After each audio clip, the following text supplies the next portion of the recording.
untuk mengetahui bagaimana kebijakan yang seharusnya diambil pemerintah untuk mensejahterakan para guru, khususnya guru honorer di Indonesia, kita telah tergabung dengan Dudung Abdul Qodir selaku Sekretaris Jenderal PGRI dan Profesor Nunu Suryani, Dirjen GTKPG Kemendikdasmen. Selamat sore, Profesor Pak Dudung.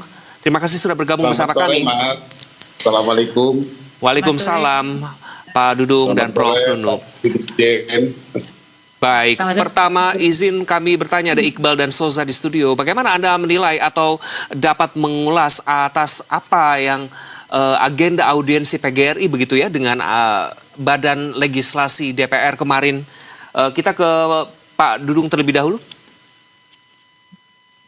Ya, begini Mas Iqbal dan Mbak Soja. Berawal dari keprihatinan teman-teman guru honor yang belum termasuk kepada P3K paruh waktu maupun P3K, dan di beberapa kabupaten kota sudah dirumahkan, di beberapa provinsi sudah dirumahkan, sehingga kami membawa persoalan ini kepada Badan Legislasi DPR. Kebetulan kami punya agenda ini menyampaikan hasil musyawarah kerja atau hasil konkernas terkait dengan bagaimana RUU Perlindungan Guru, kemudian terkait dengan revisi terkait Undang-Undang Sistem Pendidikan Nasional. Nah, salah satu di antaranya kita membawa salah satu guru honor dari Kabupaten Bekasi. Ini mungkin faktual di lapangan, Ibu Dirjen. Dan sehari sebelum kami menghadap ke Badan Legislasi, Bu Dirjen sudah mengumumkan bahwa ada hal yang diskresi memohon kepada kabupaten, kota, dan provinsi untuk mencari solusi terbaik untuk guru-guru honor untuk diakomodir sehingga tidak dilupakan. Itu upaya yang saya pikir cukup baik. Dan terima kasih kepada Kementerian Pendidikan Dasar. Dan nyatanya memang ada persoalan-persoalan ini. Bagaimana mungkin kita bicara kualitas kalau kondisi seperti ini, Mas Iqbal dan Tasya.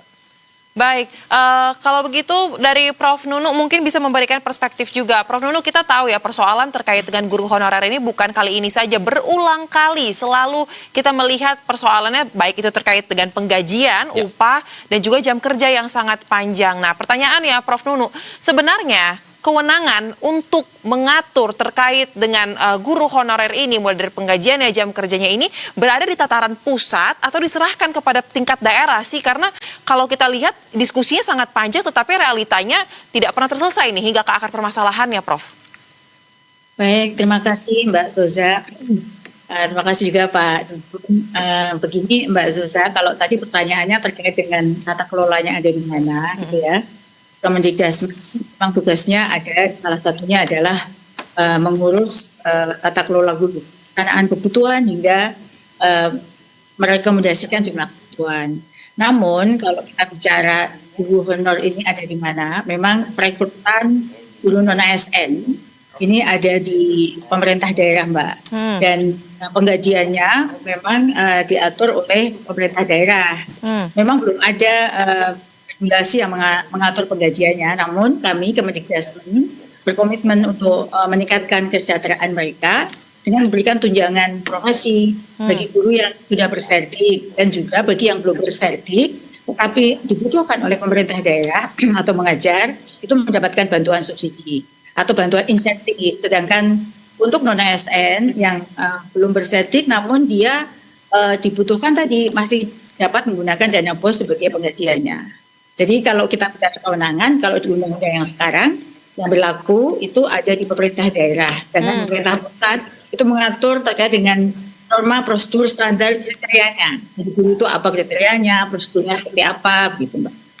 Baik, berada di tataran tingkat daerah ya. Nah, tapi kan ini kemarin kita tahu ya upaya yang dilakukan oleh teman-teman guru ini beraudiensi dengan para wakil rakyat di DPR ini kan tentu juga diharapkan menjadi suatu solusi ya atas semua keluh kesah yang disampaikan tersebut. Nah, lantas Pak Dudung kemarin apa yang disampaikan oleh Badan Legislasi DPR, teman-teman di parlemen ini terkait dengan semua hal-hal yang disampaikan oleh teman-teman guru? Karena kan catatannya sangat banyak. Kira-kira seperti apa bentuk realisasi yang akan mereka bantu atau kawal?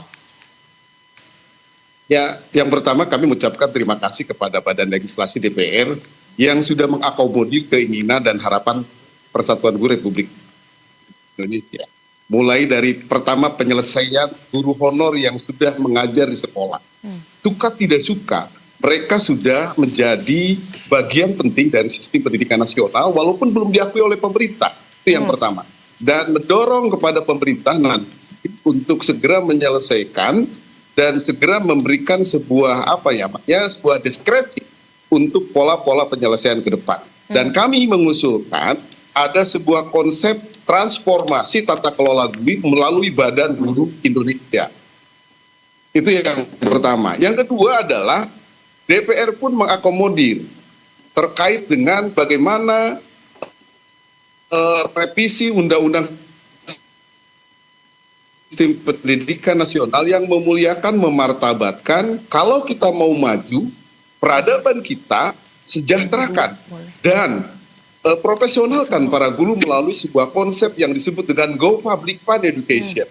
Itu yang ketiga, bahwa DPR pun mendorong apa yang disampaikan oleh PGR terkait dengan undang-undang perlindungan guru karena banyak guru yang tersandung masalah, banyak. Terakhir, DPR pun akan memfasilitasi gagasan PGRI terkait dengan Badan Guru dan Dosen Nasional. Itu Pak Soja dan Mas Bang. Baik, Pak Dudung, ke Prof. Nunu terkait sebetulnya apa sih sebetulnya penghambat atas pengangkatan para guru honorer ini begitu? Apakah ini sejauh mana juga begitu negara dapat hadir atas kebijakan dan programnya nih untuk kesejahteraan para pendidik khususnya di daerah-daerah, Prof?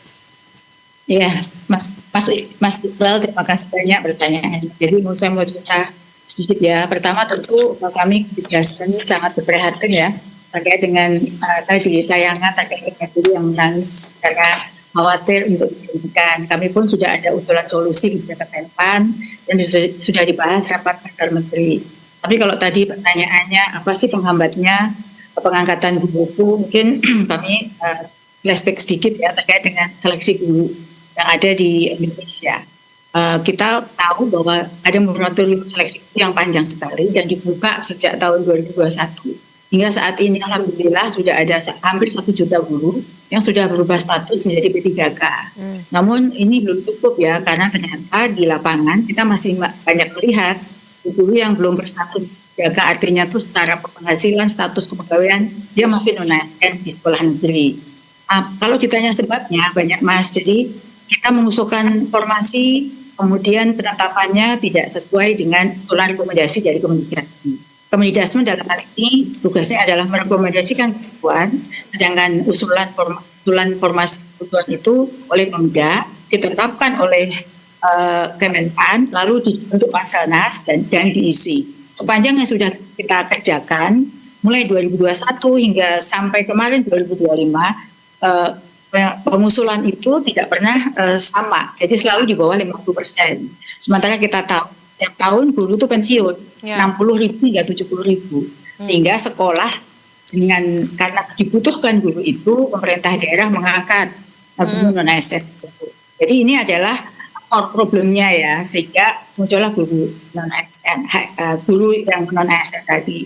Pemerintah sudah berupaya ya dengan keluarnya undang-undang ASN itu memastikan guru-guru itu berstatus ASN melalui berbagai rekrut dan juga kemarin diberikan status paruh waktu. Artinya mereka sudah mendapatkan pegawai dan menunggu statusnya menjadi penuh waktu.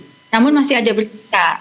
Siapa yang beliau-beliau yang masih berstatus non ASN tersebut adalah guru non ASN di sekolah negeri yang tidak diusulkan oleh pemerintah daerah karena keterbatasan formasi dan pertimbangan lain seperti keterbatasan anggaran, sehingga guru itu kurang lebih jumlahnya 237 lebih 100 sekian, itu yang Baik. masih harus kita perjuangkan untuk dapat tetap bekerja dengan jaminan penghasilan yang sudah kami sampaikan ya. Tahun ini kami menganggarkan untuk non ASN untuk tunjangannya itu 14 triliun. Sehingga ini bisa digunakan oleh pemerintah daerah sampai ada skema penyelesaian mereka di tahun ini oleh Kemenpan. Seperti itu, Mbak. Mas Baik. Iqbal. Baik, berarti memang bolanya harus diusulkan terlebih dahulu dan nanti akan dilihat terkait dengan kekuatan anggarannya juga ya. Nah, terakhir mungkin Pak Dudung, kan tadi Prof. Nunuk sudah menjelaskan kurang lebih terkait dengan upaya yang dilakukan pemerintah, serta juga langkah-langkahnya kurang lebih sampai dengan diangkat agar kesejahteraannya juga semakin meningkat. Tetapi mungkin yang menjadi harapan paling penting saat ini, yang paling bisa ditunggu dari Sekjen PGRI, Anda mewakili teman-teman guru se-Indonesia, apa yang paling ditunggu Pak Dudung? Silakan singkat saja. Ya, paling penting adalah bagaimana menata kelola guru yang betul-betul mensejahterakan melalui pola-pola yang menyelesaikan masalah tanpa menambah masalah. Itu yang pertama. Yang kedua adalah bagaimana tata kelola guru ini tidak diatur oleh berbagai lintas menteri sehingga fokus. Itulah yang menimbulkan masalah karena kita banyak yang mengatur terkait aturan guru. Ada di BKN, ada di Kemenpan RB, ada di Kemenkyu, ada di Kemendagri, ada di Kemenag. Kami PGRI berharap tata kelola guru satu, sehingga kesejahteraan merata, profesionalitas melata melalui konsep tata kelola guru yang kita mimpikan. Terima kasih, Mbak. Baik, kita akan kawal bersama bagaimana nantinya hasil audiensi tersebut dan juga kerja-kerja pemerintah ya, seluruh stakeholder terkait untuk dapat menyelesaikan persoalan guru honorer ini. Terima kasih untuk diskusi sangat menarik Prof. Nunuk dan juga Pak Dudung. Selamat kembali beraktivitas.